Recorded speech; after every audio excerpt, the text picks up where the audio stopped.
Every March, Pilates enthusiasts around the world celebrate their love for Pilates. It's March Madness. Join me this year in celebration. Day 5 is rolling back, also known as rolling like a ball.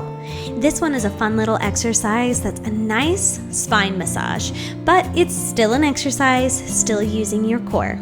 Little tips here: maintain the shape of your ball throughout the exercise and maintain a C curve through the spine.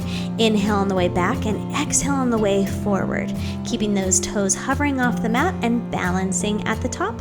Also make sure that you're rolling back to the tip of your shoulder blades and not to your head or neck.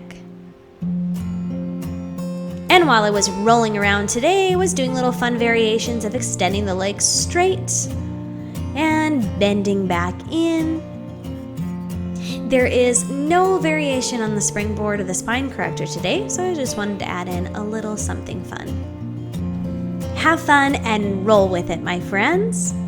Thanks so much for joining me in the studio today. Check in with me tomorrow for the next exercise for our March Madness. And here on my channel, you can find Pilates how-tos, mat Pilates workouts, barre workouts, springboard Pilates, and so much more. I'll see you guys next time.